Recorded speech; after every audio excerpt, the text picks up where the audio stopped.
Welcome to episode 6 of season 5. If you've just joined, this is Maria from at Maria the Arcane at Everywhere, and I'm joined by our supreme goddess, Robyn of At a Tired Witch. Oh my god, just about everywhere. Jeez. We're gonna get a review that's like, Robyn is not actually a black metal goddess. Too bad. You're our pastel goddess. Goth queen. There we go. But we did want to mention that we have a very fun class coming up. It's going to be on Grimoire Magic with author Laura Derbyshire, and she even wrote a whole book about it, and it's really cute, and she goes in all about making your grimoire your own using collage art and stuff. So if you're into that like I am, you're going to dig this class. And Laura is also known as the Bauer Hair on just about everywhere. So yeah, I think so. I'm pretty sure even her website is that. Yeah. We also want to take a moment to remind you guys that if you listen to our Coffee Talk episodes, we have been accepting your stories in the form of a voicemail as well as an email. So if you'd like to write it out, our email is submissions@coffeeandcauldrons.com, or if you'd prefer to send us a voicemail, our phone number is 351-207-0799, and you can leave us your voicemail for our Coffee Talk episodes. We also just want to take a moment to, once again, appreciate our Patreon members. The Patreon is something that keeps the podcast going. It makes all of this possible. So whether you're at the $1 tier or the $100 tier, we appreciate you so much. And just wanted to take a little moment to do a shout out and remind you guys that joining the Patreon is what keeps this going. So thank you very much for everyone who is a Patreon member. We appreciate you. Yeah, most definitely. Thank you so much, guys.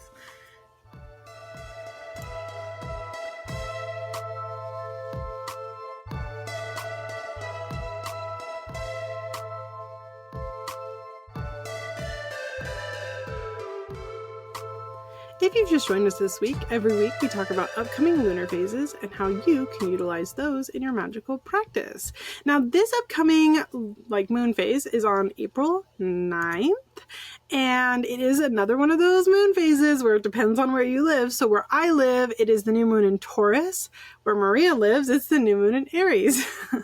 So I'm going to talk about the new moon in Taurus, and I feel like the new moon in Taurus, I can speak, is a really good moon for energizing your social life, your networking skills, and just anything that makes you feel safe in our social circles, if that makes sense.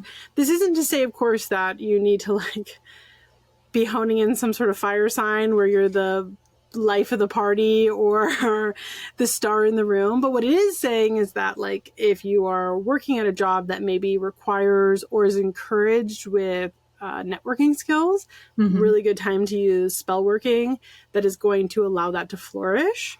It's also a really good time to utilize spell work that establishes our already, or not establishes, but encourages our already established relationships to kind of be grounded, be healthy and happy. Taurus is such a grounded energy, and I feel like new moons, because they are starting new things, it's not, for me, it's not necessarily about starting new friendships, but instead grounding the ones we've already got, and taking kind of the energy of cleansing and purifying that you might find with a new moon and applying that to the relationships we already have. Does that make sense? Yeah, that makes total sense. What about you?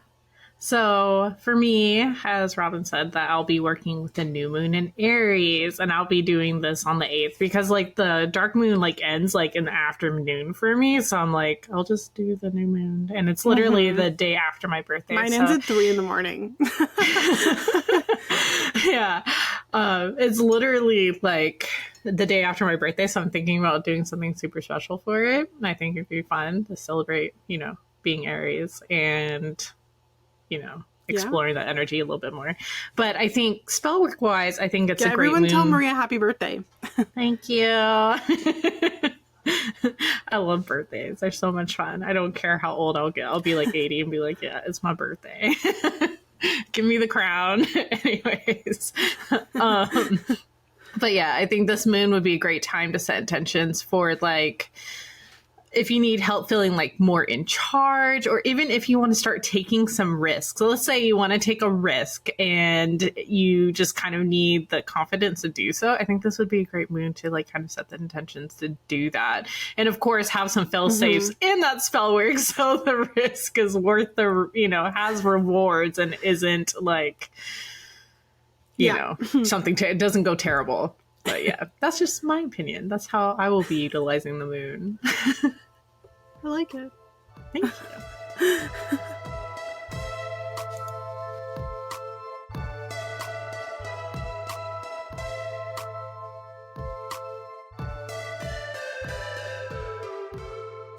So every podcast episode, we like to go over some tarot cards. In past seasons, we've gone over individual meanings of the cards. And then last season, we went over like the portions of like tarot, like the aces, the kings, the queens, the major arcana, the minor arcana. And this time we thought we would discuss the like themes that we find in tarot.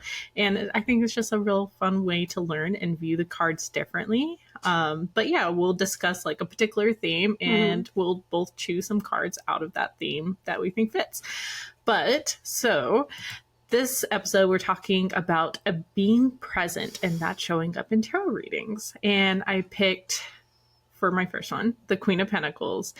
For me, the Queen of Pentacles is like all queens. They're like the great balancers in their life. Like they balance other people's stuff and their own. But the Queen of Pentacles is like very focused on her work life and also her family life. But during her work hours, like she is very present during her work hours. She's getting what she needs done. But when she gets home, she kind of lets, work is work time. So she's like, when she's at home, she's focusing on her family, their needs, and what they need to thrive.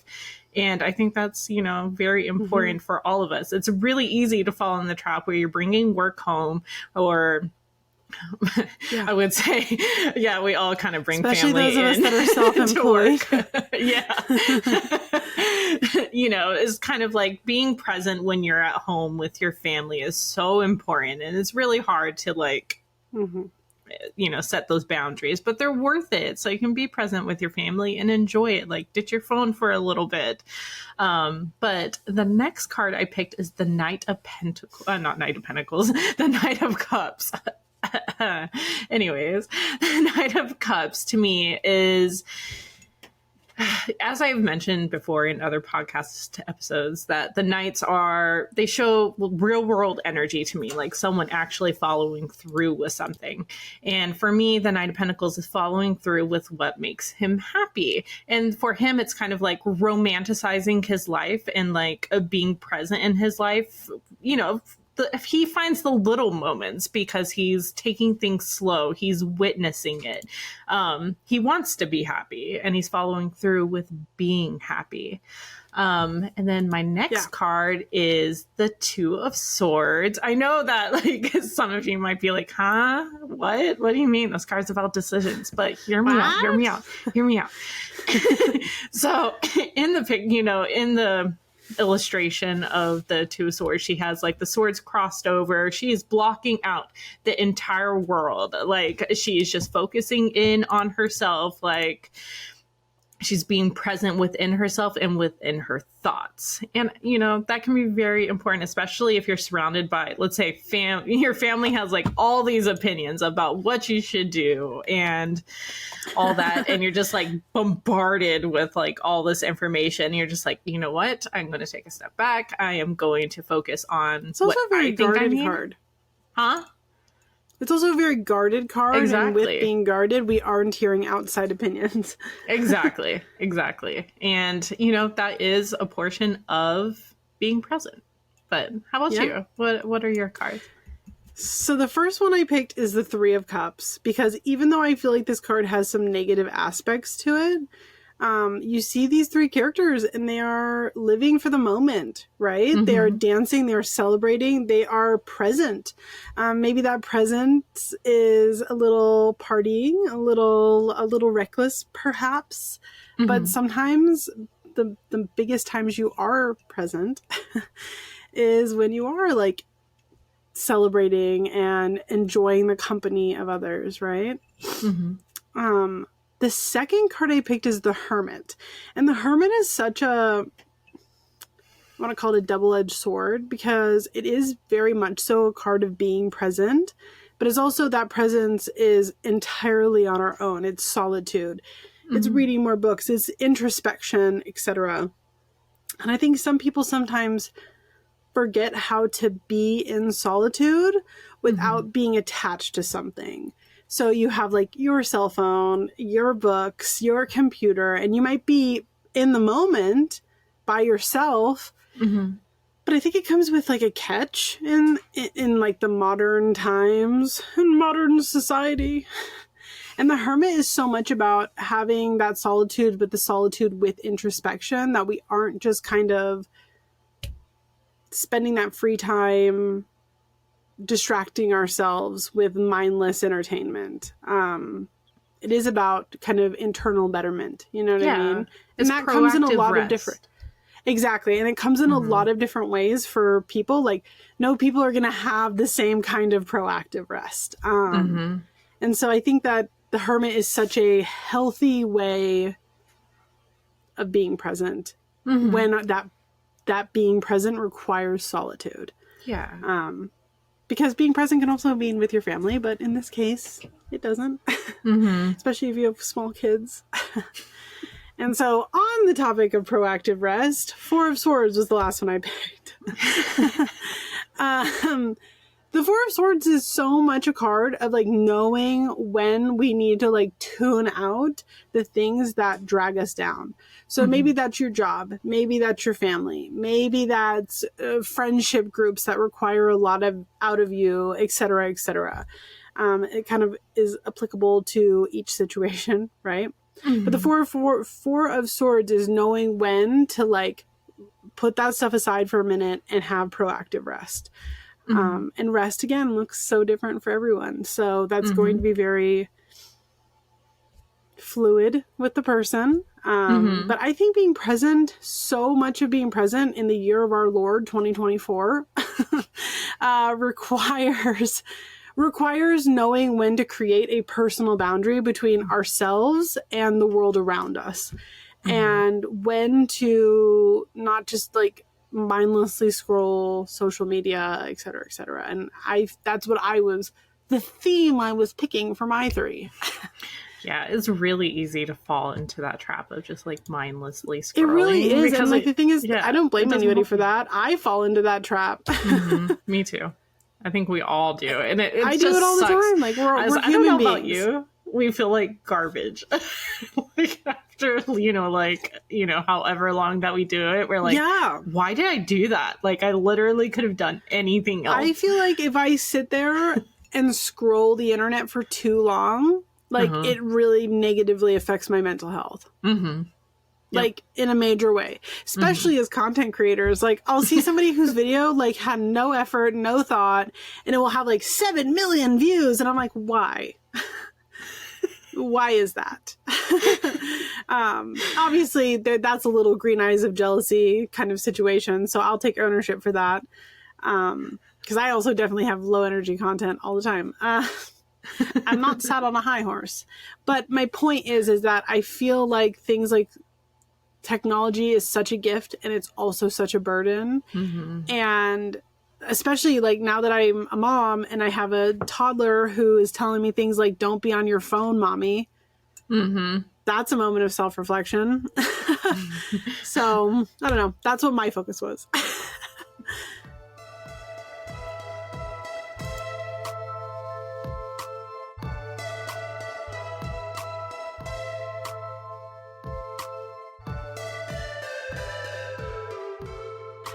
So this season, we've been trying to kind of follow themes monthly, both with our social media tarot challenges and our main segment, for the non-guest episode.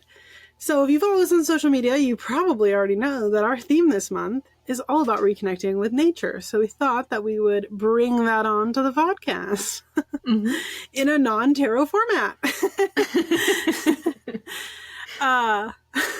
But you guys should check out the challenge. So the challenge is, I really like the challenge. You should check out the challenge. If you listen to the podcast and you don't follow our tarot challenges, you should do that. They're fun. They're really fun. And you can pull them daily. Like, you can pull a card daily for the prompts, or you can sit down once a week and pull all of them like a spread.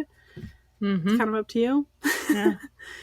But I digress. That being said, with getting reconnected with nature, what first and foremost would you give people tips of in terms of reconnecting with the land that they are on, where they live? Yeah, I think that's so important, connecting with the land that you are actually on. It's really easy to romanticize other places because you're I want to live there.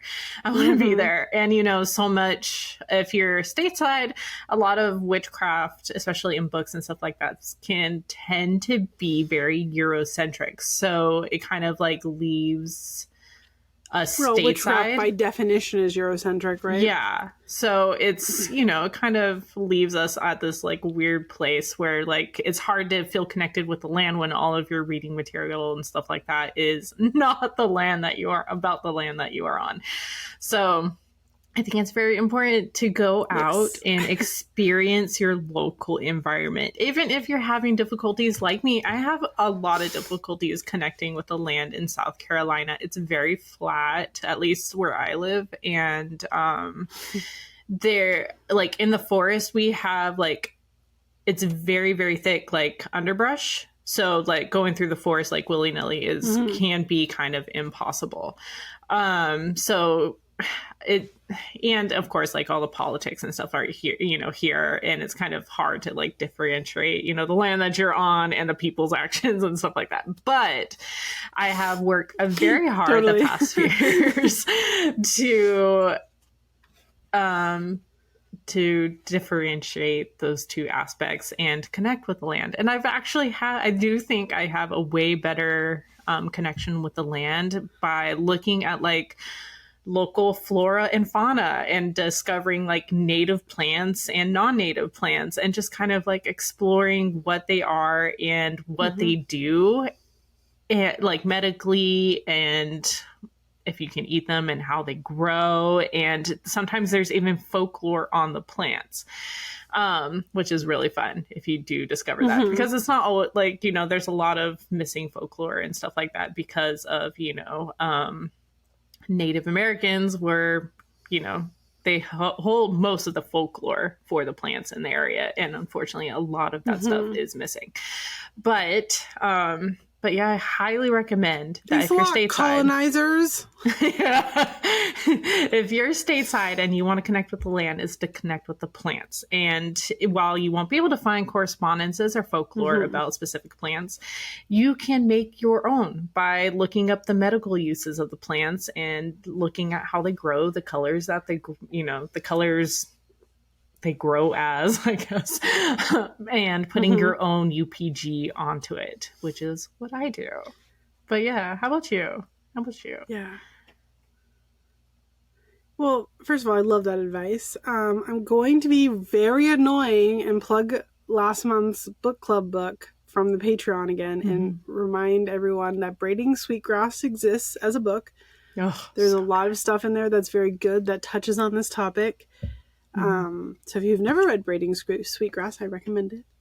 But that being said, I really like looking up just the native plants and looking up which native plants are pollinators because we have a dying bee problem and getting seeds for that and throwing them in the yard. I mean, the thing is that a lot of times these native plants, they might not blossom when you're kind of throwing them out willy-nilly. I unfortunately live in an area that has a river rock bed situation. So sometimes potting plants and growing plants, etc., is a little difficult. Mm-hmm. But I think that if even like on a simple level of like getting to know the land that you're on, figuring out what plants natively grew where you live, looking up which ones are really good pollinators,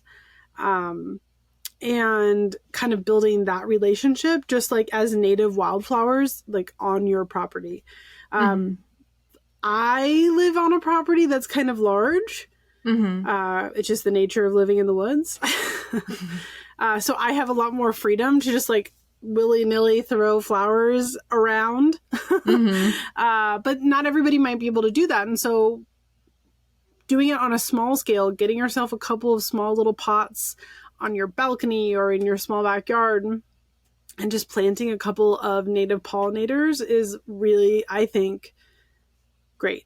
And a lot of the times the native wildflowers are so stinking beautiful. Like so beautiful. I don't know why we have chosen to have sterile grasses over these gorgeous flowers. I don't really understand that. Yeah. But hey, who am I? I'm no white man in 1910. I'm just a woman. I want a clover lawn. One of our Discord members was like, I want one so bad. So bad. So bad. Somewhere my HOA is screaming. Yeah, they're crying, throwing up, rolling around, just going, they should see my "No!" backyard right now. It's so bad. It's so bad. But I'm like, it's really hard for me to kill like a native plants to like put in grass. Yeah, I couldn't do it either. And quite frankly, an HOA can suck me. Like, if it's native, it's native. That's the end of discussion. I know that, I don't know how it is in South Carolina, but in some places with your HOA, if it's a native, if it's native to the land, they cannot ask you to get rid of it because it's like protected. Oh, this is South Carolina, babe. Yeah. I don't know. You guys probably need to have like the most pristine grasses ever, or you're like, they're gonna light your house on fire. I don't know. I don't know what your HOA clauses are. They're bad. Oh, you don't have perfect Kentucky blue grass? Firebomb. Pretty much, yeah. Basically, right? Oh my goodness. So, obviously going outdoors, it's very important to do what we talked about in our tarot theme, is be present. So what are your tips on like making the most out of your time outdoors? I'm gonna be really annoying. We go on walks, my family and I. We're a walking family. We go on little strolls. And I am a very big believer in, if you're going to be outside, that you should take care of the land that you exist on. So I bring a trash bag with us and we pick up trash on our walks. I know we've talked about this before, but I also feel like it's a really big offering.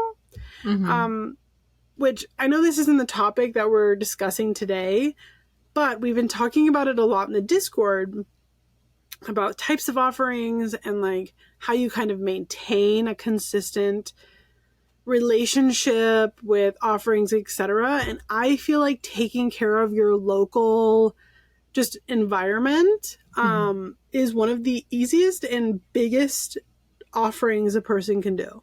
Yeah, so, and it is literally reconnecting with the land. Wiggly, they gave you those god-awful plastic carry-home bags. Save them, and when next time you go on a little stroll, just bring one with you, and if you see trash, pick it up. And I think that, in my opinion, is the most low-energy effort that one can make that is making the most of their time outside. Yeah. And it's also an offering. What a great trade. What about you?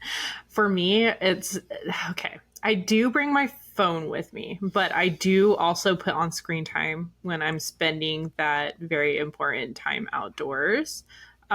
Because I like to bring my phone with me because I take photos of the plants, and I have like a plant identifier thing. And even the iPhone has it, guys, where you can identify plants. Obviously get second, third, fourth opinions on making sure the plant that you're taking a picture of is actually that plant, because I've gotten multiple different types of plant names.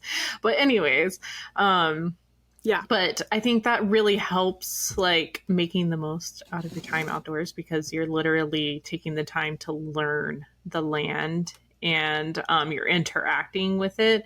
And I have this exercise that I learned from a book, and I'm trying to recall the name of the book. I'm trying to remember. Okay, I can't remember. But she if she remembers, guys, I'll put it in the bio, but yeah, it probably won't happen, but anyways, is that it's hard for people to go outside and sit without any distractions and just be and just listen and observe and be a part of it. Like, it's really hard, especially for our generation who constantly has to be distracted at all points because we don't want to be alone with our thoughts, which, more than fair, we've been through a lot. I continue to go through a lot, like, you know, but that to me is very important, especially with reconnecting to the land and making the most out of time out there, because you're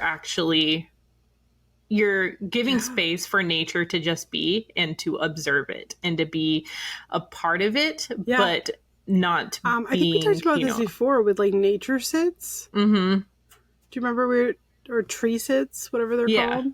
It's the same sort of thing, right? Yeah. And yeah, I think that's really important to do.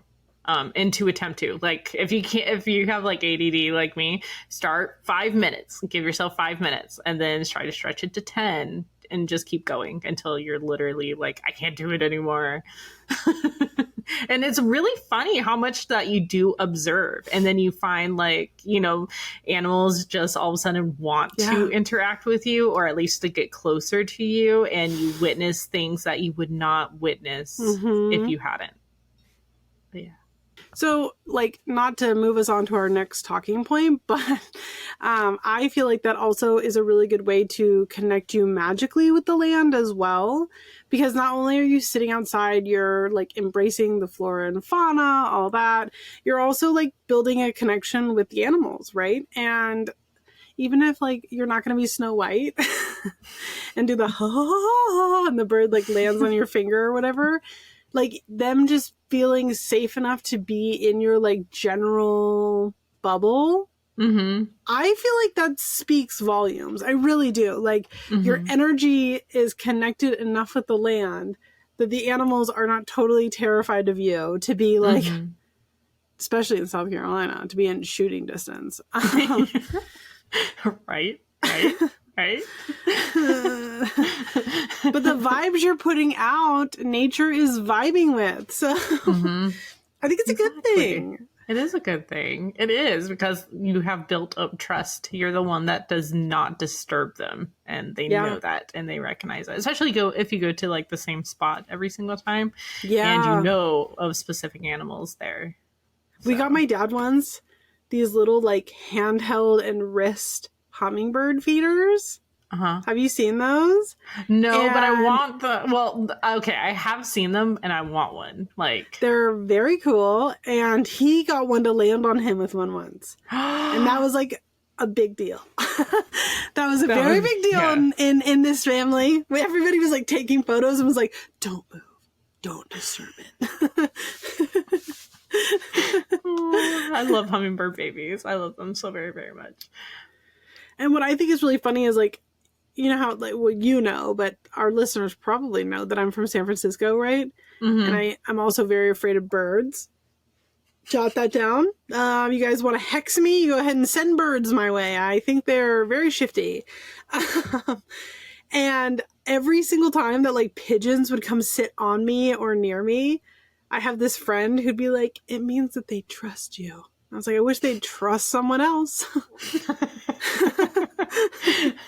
Well, city birds are a special type of breed. They're terrifying. Listen, birds, I'm not one of those people who are like, birds are fake, they work for the bourgeoisie, but birds have been around since the dinosaurs, okay? They have dinosaur feet, they have shifty eyes, they're unpredictable, and they will just shit on you. They're like, I'm so scared of them. I really don't like birds. I don't like birds in my vicinity. I had a roommate once that had a bird, and I was like, I do not feel safe in this house. So funny. But, I think they're wonderful away from me. Can't relate. I love them. Like, you're kooky for that one, girl. But some of the ways like I magically connect with the land is I actively, like, before we go on like walks or anything like that, I reach out to the land spirits and let them know I'm entering like wherever space that we're in, and I'm like, if you have anything to tell me or show me, I am open to it. And then I work with Pan here and there, so I also like energetically try to connect with his energy when I am out there like adventuring. And then I think, while picking up trash and stuff is like a great offering and stuff to leave, but I also like to bring like little things to leave as offerings as well, like some plants or some fruit. Though if you're going to leave like fruit or anything, I do recommend removing the seeds, because not everything is okay to grow in, like, do not remove the apple seeds. Don't put strawberries out there. Don't leave peach pits out there. Yeah, as long it depends, especially depends on where you're at. If you're like on your own land, obviously, if you want some raspberry bushes, like leave some raspberries out there, But you have to be very careful if you're like on national park lands, because you can't just leave that stuff there. You might even get in trouble for it. It's a big difference between offering and littering. Yeah. And growing stuff, they're like, no, this is a very delicate ecosystem. Let's not do that. But yeah, I think leaving like offerings, especially if you are taking plants, and we will get into that later, but about taking plants, but to leave an offering as a thank you is a great way to magically connect with the land as well. But how about for you? I also think that you can do things like, again, if you look into local wildflowers and etc. that are in your area, a lot of places will sell these, and I think we've given them in boxes before. They're like these pieces of paper that have the wildflower seeds that are put into it, and you can like literally write notes of gratitude, etc., and then leave them, and you're like helping the delicate ecosystem with like the local plants. And it's the most like harm reductive way to do something, in my opinion. For me, just like magically connecting with the land where we live, I find it really nice to kind of like focus on rooting with the earth. So like I will do my best. Again, it depends on where I am, because like where I live, there's a lot of lions, mountain lions, and bears. But if I can, I like to like be a part of the ecosystem in its own way. So like I like doing this thing annually. I've talked about it a few times in my own account, where I like have a relationship with the sacred waters that are in our area, and I do like a full body cleanse, not with soap, but in the local water annually. And I just kind of take a moment to really ground myself into the earth around me, burying my hands, burying my feet in the dirt, and just really connecting in that way, and then getting into the waters and like cleaning myself off with the water. And I just think it's a really great way to like connect myself with like my local environment. I don't know. It's giving woo-woo, okay? I know that. No, it's not. You're literally a witch. It's all woo-woo. I also, for like spell work and stuff, if I'm doing spell work at home, especially for the home, I do involve the local land spirit and just ask for like, especially for protection work, be like, can you protect my family and stuff like that. And I've mentioned on, I think on Instagram, it might have been Threads, but when witch burrs like fall on my porches or anything, I leave them be because I take that as land spirits actively doing their own protection work for me. I like that a lot. Thank you. You've told me that before, and I've always really liked that. So I just like leave them be because I feel like, you know, they're meant to be there. So yeah. So before we wrap up this segment, what would you tell our listeners for foraging? They're going to go out into the woods. They're going to collect things. They want to be a part of nature and they want to bring it home. What are the do's and don'ts? Know the rules before visiting like a national park. You can't just take stuff. Especially when it's native plants, that is usually 100% a no-no. Yes. Like, unfortunately. Yes.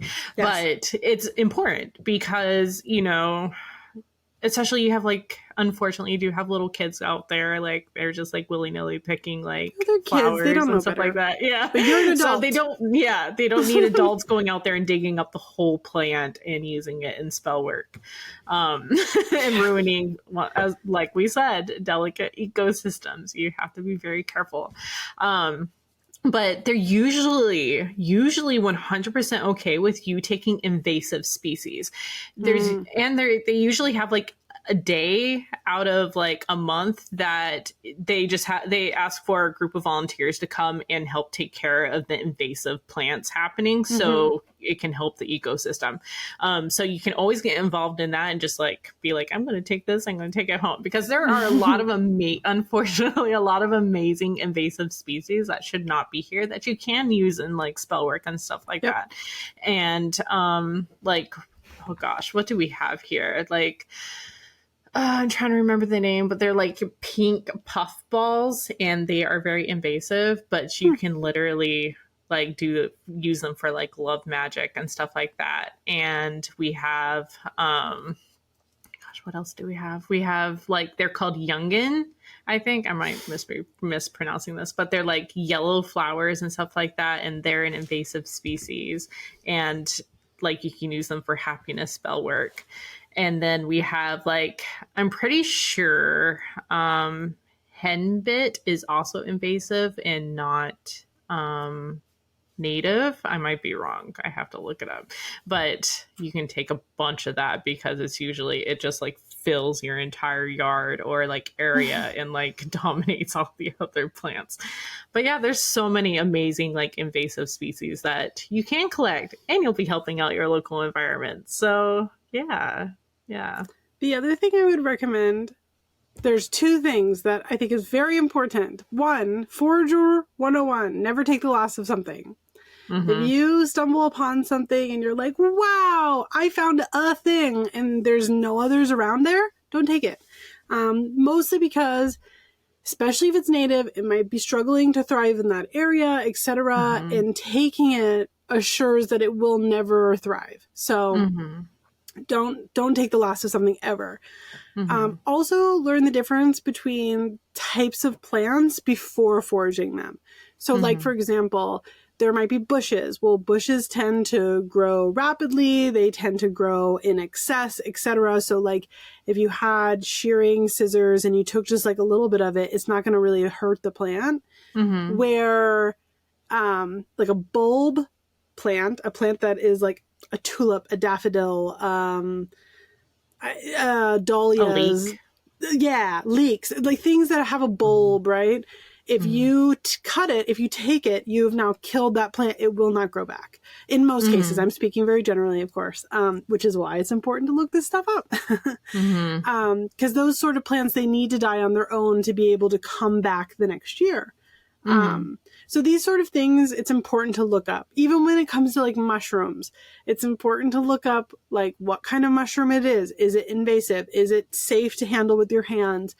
Et cetera, et cetera, et cetera. So learning the difference in plants and how you can and cannot handle them is very important, not just for like your relationship with nature, but also just general physical safety. So yeah, just learn about it before taking anything. Oh, yeah. It's important. Yeah. And I meant turnips, not leeks, but we have a ton of right. Like, I knew what native you meant. turnips here. Did I say leek too? I don't know. No, and you didn't. I did. You're good. Oh, okay. You're good. You're good. It doesn't matter. You get my point, everybody. Yeah. And it's also, I forgot to mention, when foraging plants, even if it's invasive, it can be also important to ask the plant if it's okay to take. Yes. Because, well, okay, you still need to help the environment and stuff like that, but I wouldn't use it in spell work if the plant is like, nay, do not use me. You know, that's important to me. It is important. I think. So just forage respectfully, guys. Forage responsibly. Learn basics. And sometimes a sign from the universe can be simply that, where they're showing you something that doesn't mean to take it home. Kind of like Maria's saying with the, if you ask a plant and it's invasive and it says no, well, don't use it in spell work, but we're still helping nature. So use these things with discernment, etc. Wear gloves. Be safe. Oh, definitely wear gloves. Please, please, please, please wear gloves. Please. Please. Staph infections are real, and so are poisons. So let's forage responsibly, guys.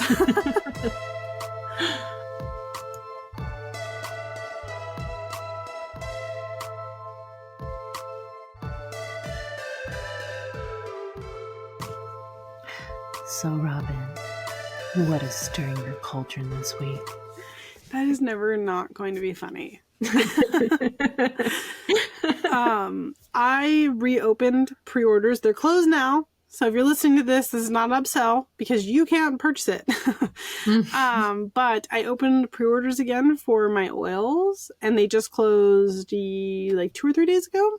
And I'm like getting everything together to start making oils to send off to people again. And I'm so excited.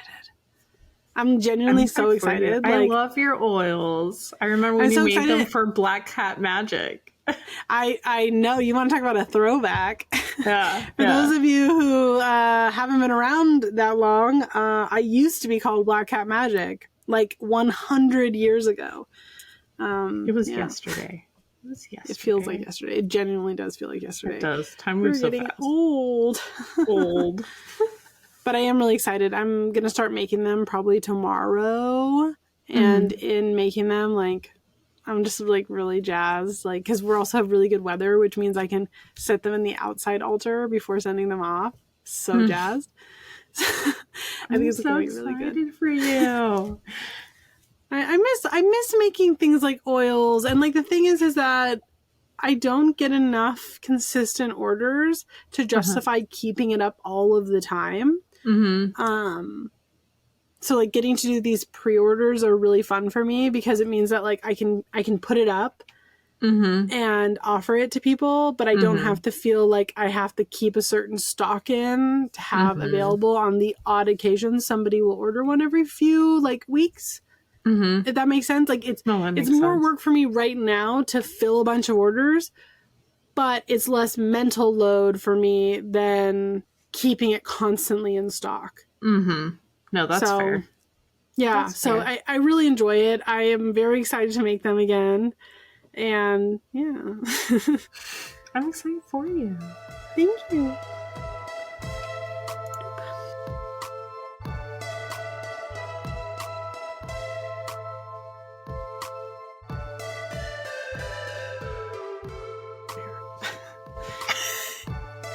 So Maria, what's not stirring your cauldron this week?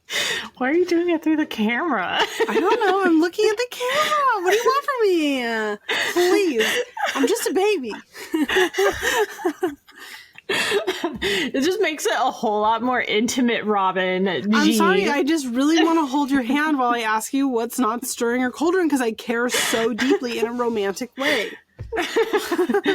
We're married in a relationship, remember. I would like to remind our audience that we are not actually married, and I find it very funny every single time we find out somebody is like shocked to hear that we are not. Yeah. Oh yeah, Robyn's in a straight relationship. I'm the one that's in the gay as hell relationship. Gay, yes. like literally you could not be gayer than those two. It's sick. It's sick.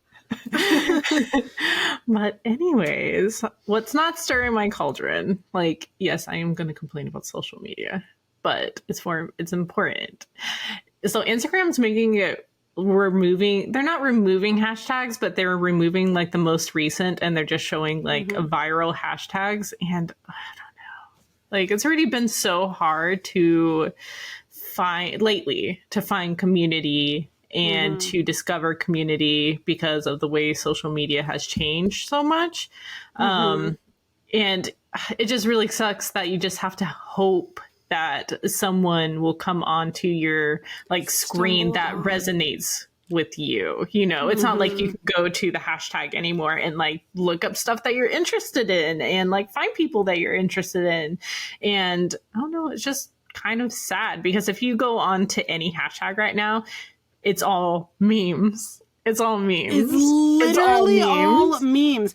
And the thing is, I love a good meme. Me too. 100%. But I feel like memes are not something that is necessarily bringing us together. It's usually like it's either funny and you have a little chuckle, or it's something that somebody will have a strong opinion on, and it creates this massive discourse over something so silly. And I don't know. I don't think it's something that brings us together. It makes me kind of sad. It makes me really sad because when Robyn and I first joined the witch community online, that's how we found people. We found people by looking at hashtags and finding people through hashtags and being like, oh my gosh, that person looks really cool. Like, I want to learn about them, you know? And that's how we found people. And right now you just have to kind of hope that you either stumble on them through their horrible algorithm, or like one of your friends posts about them in the stories. But if you post other people's stuff to your stories automatically don't get seen because they don't like you sharing stuff to your stories. So it's like this whole like stuff, and I don't know. This really is ruining the online community, I feel. I mean, and it pushes you to go out and find your like real community, but it's, you know, not real community. Honestly, but, that's really like, I like that idea, but the thing is that not all of us have real life communities. Like, I live in an incredibly rural area where just to go to the grocery store is 40 minutes. Where the fuck is my real life community? 2 hours away. I've got kids, man. I can't be making a 4-hour journey back and forth just to hang out with people. I live in suburbia in the south, and the city is like, you know, 25 minutes away, which doesn't seem like a lot, but it's a lot. I can't go over there every day. I can't. It's just not very accessible. And the fact of the matter is that for some of us, online community is the only thing that we have for a variety of reasons. Whether it's because you live super rurally, if it's because you live in a place where it might not be safe for you to go to these situations, or because you are like physically unable for whatever reason to not go to these sort of things. And I think that isolating all of us and pumping our social media with the evangelical Christian content just because we have a spiritual account is insane. Yeah. Just my opinion. Yeah. And not to mention, I don't know if you know this, but like on Threads, and I think even on Instagram, the witchcraft thread, like for hashtag, you can't go to it because it's blocked right now. You can on Instagram. On Instagram? Like typing it in? Like I literally just checked. So you can go onto it on Instagram. I don't know about Threads. Yeah. That's why my phone screamed at me because I was checking to see if the witchcraft tag was even still available. It's just, I don't know. I mean, I get it that we do have a lot of scammer stuff happening we have in a the really community. big problem, but I feel like but making we shouldn't people be pay for proving their identity just to protect themselves is not a solution for that. That's just my opinion. I shouldn't have to give you money just to have basic personal protection. Exactly. Exactly. We could talk about this for an hour. Yeah, we could.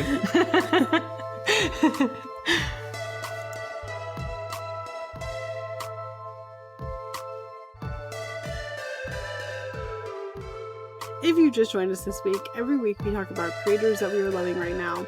This is anyone from shops, artists, books, other podcasters, etc. These are organically found. They are not ads. And that being said, Maria, who are you digging this week?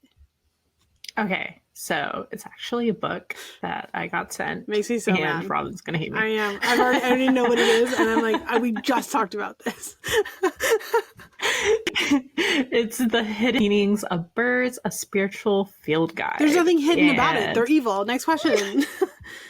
It's right in our face. I just love it so much. I mean, my only gripe with it is I wish it was bigger and expanded a little bit, because I do think that there's certain folklore missing out of some of the entries, and that, like with owls, like there's so many different varieties of owls, and each has its own symbolism. An owl does have its like core symbolism, but if you go like with the bar owl, you know, like that represents they can represent boundaries, laughter, and things like that. But it's still like, you don't really see those type of things, like, you know, books on bird symbolism. But if you are in your 30s and are a witch and are a bird watcher, this book is definitely for you. If you're old and you like watching birds, and you, for some reason, have something wrong with you where you think that birds are nice. Wow. So scary. Wow. A bird got in our house. No, they're not. A bird got in our house so yesterday, amazing. and I freaked out.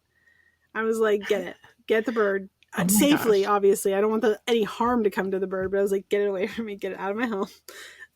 You would hate it over here, because on my chase tree, my vitex berry tree, I'll have like 10 birds. We have bird feeders everywhere, because my dad, my husband, my children, everyone loves birds but me. So there's birds everywhere at our house. Like, but I got in the house and I was like, get it, be gone. Be gone, bird. I'll send you a picture actually, because it was above the oven. Anyway. Okay.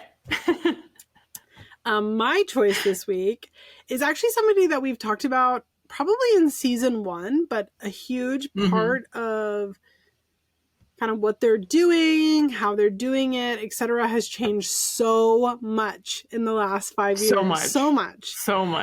So this is a shop called Yoliabotanica, and they are a spirituality shop. Our friend Lulu runs it. And she's making all this great stuff. It's been really amazing watching her growth. She used to make just smoke cleansing wands, and now she runs an entire like real life brick and mortar store, and it's online. And I think it's really amazing, and it's been really cool watching the growth that's happened there, and I don't know, getting to see her thrive. So, and not to mention, like, her little videos that they do for the store are so funny. They're so cute. They're so funny. And cute. Like 10 out of 10.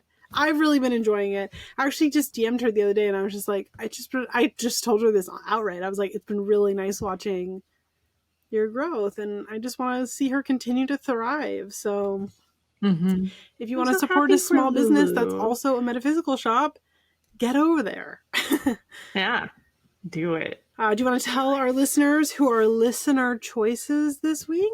Yeah, actually, our listener choice is one of our Discord babies shops. Oh, yeah. Yeah, and it's Grunge Apothecary, and it's run by our very own Zoe. And what our listeners have been loving is her oils. Yes. And I mean, not only does she have like the coolest like apothecary name ever, but but yeah, they can't stop talking about her oils and how amazing they are and how good they smell. And I believe it. I haven't had any myself, but maybe I should get some. She did do a coffee and cauldrons when we did our small business September. She did a coffee and cauldrons like grab bag, which was really cute. Aww. I think some of them might still be in stock too. So you guys should go support her and her business. Very good. Yeah, go check her out. Yeah.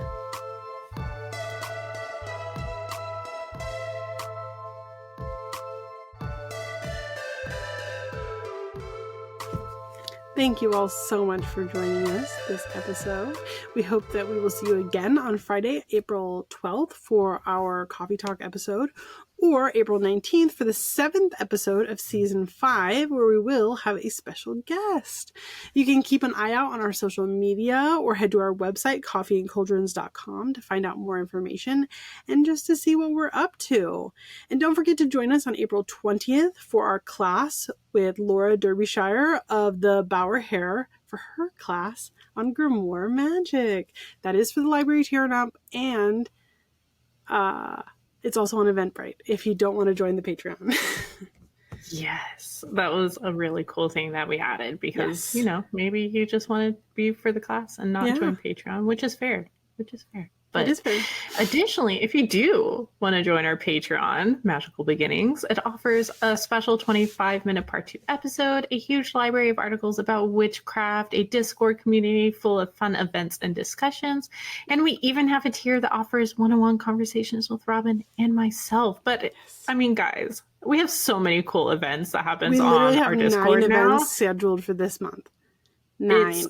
It's so crazy, but it's so much fun. I mean, we do like a spell together, and Robyn hosts a meditation, and we have a crafting circle. We have a journaling circle. Me. Yeah. A regular Discord mixer where you can hang out with people. There's a ton of stuff happening. I don't know. I think it's well worth the price. Obviously, everyone is entitled to feel however they want to, and that's fine. But there's a lot happening, and we would love to see you guys there. And remember, whether you support us at $1 or $100, you are supporting this podcast, and we appreciate you so much. 100%. And please, if you are loving our sexy, sensual, just beautiful voices, take a moment to review us, if you would, from whatever place you are tuning in from, whether that's Spotify, Apple Podcasts, something else, or even YouTube, where you can give us a little thumbs up on the video or subscribe to us. We would really appreciate it. And for everyone who has taken the time to review us, we really want to say thank you, because it's been amazing and we appreciate it. Yeah.